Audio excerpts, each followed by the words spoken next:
upgrades.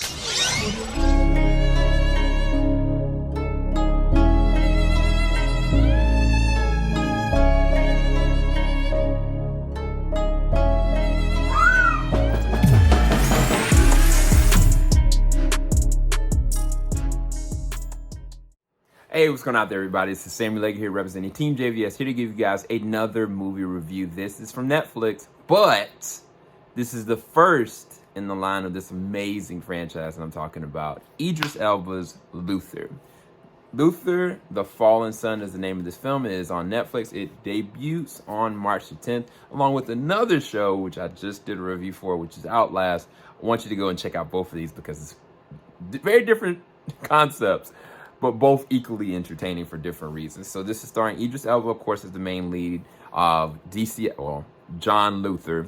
You got Cynthia Erivo. You got Andy Serkis as the main villain in this one.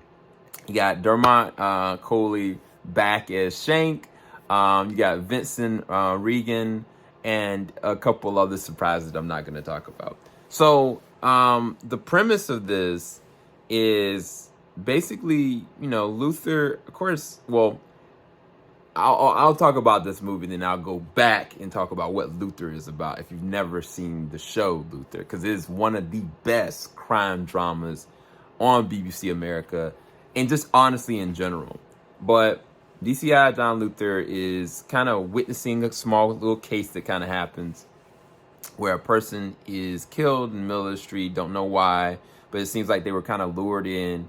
And then we catch wind of Andy Serkis, who obviously is planning something, but we can't get the big picture of it.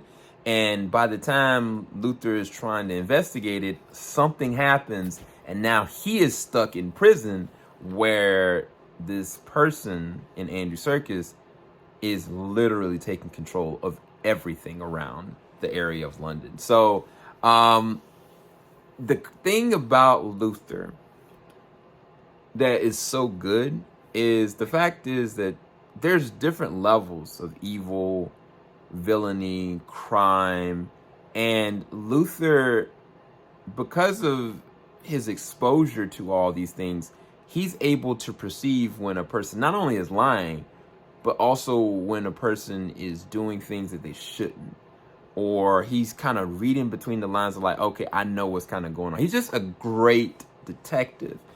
The thing that makes it so fascinating is the amount of violence and the levels of the villains and the people that he's having to try to come against.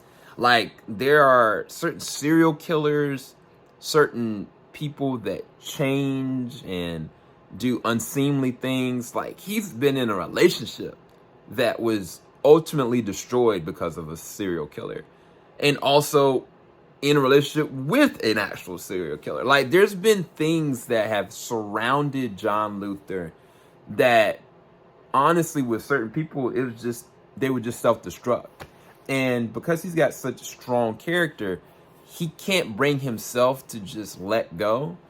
Like, honestly, I mean, like, physically and metaphorically speaking, he can't really let it go. He has to keep moving forward. And we've seen this. I mean, if you've ever looked at, you know,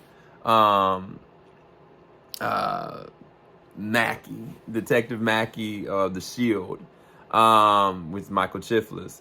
If you've seen, of course, like other cop shows, like True Detective, then you see certain gray areas of like how crime can be so malicious.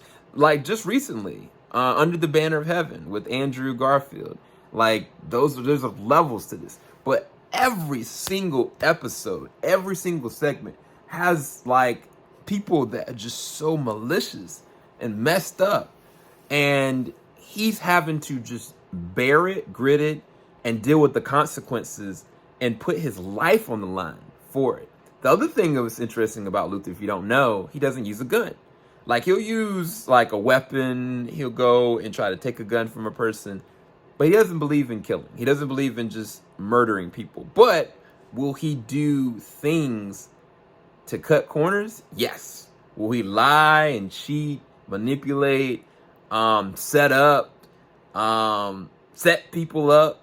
Absolutely. And it's kind of like, for him, the ends justify the means. And where you have like a character like Odette, played by Cynthia in this one, who is a DCI and who is an overhead boss, like, she looks at Luther like somebody is that, no, I don't even want to touch this person. Like, I don't want the dirt and the grit that's come off of what he's done. Like, I want to move forward. But when you come in contact with somebody like Andy Serkis as David, and what he's willing to do, what his capability is, and how he gets off on doing the things that he does, you have to fight evil with fire. You have to take a wolf to catch another wolf. And fortunately, you know, John Luther, yeah, he's not necessarily the best person, but he also is a good one. And it's fascinating to kind of watch him navigate in this movie, because normally he has like a team. He's able to kind of figure out stuff. Like, this is the worst case scenario for Luther. Like, he is in prison.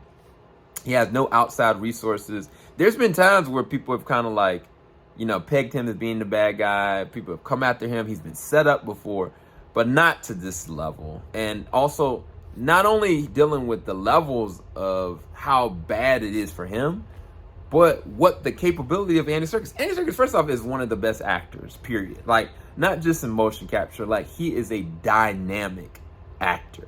And in this one, the interesting thing about him as a villain, like, not only is he smart, manipulative, and always 3 steps ahead, he can fight. Like, physically, he can fight. And so it's not as though a situation where it's like, oh, okay, like, you can beat him with physicality, or you can beat him with being smart at him. Like, no, there's not too many ways around it.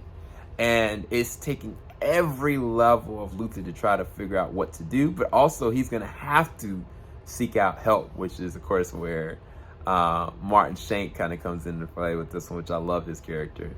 I do think that this could have been like a 2-episode miniseries. Like, they could have kind of made it be like that. But the way that the movie begins and where it ends, I see where they're going with this. And it kind of reminds me of a model that I think that AMC have kind of said that they're going to do with another franchise. And I am all the way for it. Like, when it ended, I was like, yes, okay. Give me, yeah. Of course, Idris is an amazing actor. Like, he is stealing the show yet again. I think that he does some really great scenes with Cynthia. But Andy, there's moments where he is just malicious. Like, I don't know, like, there's something about Andy when he turns it on, like, that was his aura is just dark. And there's some spots in this one, like, he really takes it on. I think that there are some moments where he kind of becomes more like eccentric and weird and kooky outside of being like maniacal and scary. I mean, I think that, to be fair, like the Bond movies did the same exact thing with a certain other actor as well. But with this, there were some really good moments, but I think that there's some moments that just didn't land as far as kind of like his, not necessarily his character motivation, but just kind of like the way he verbalized stuff and did stuff. I think it was supposed to make you feel like your skin is crawling because of the way he's threading through lines. But there are some sinister things that go on, which, that's the thing. If you've seen Luther, that's not an uncommon thing. But if you're first time seeing Luther and this is where your placeholder is, it's going to make you want to go back, and I can tell you it's worth going back. But do know, when you go through the episodes, these series for Luther, they are long episodes. Like, sometimes they're like an hour and a half. Like, when you get closer to the back half seasons, like, it's almost close to 2 hours per episode. So that's why I said that this could have been like 2 episodes in a miniseries based on kind of how they did like even the 5th season. But I think it works in context of where they're trying to take the story arc. I definitely enjoyed this. I'd rate this at a 8.5 to 9 out of 10. I actually really dug it, and I can't wait to see what goes on next. Make sure you like, subscribe, hit the bell button, guys. Peace. Filing out the top of the I can see skyline, 50 mile radius. summertime night.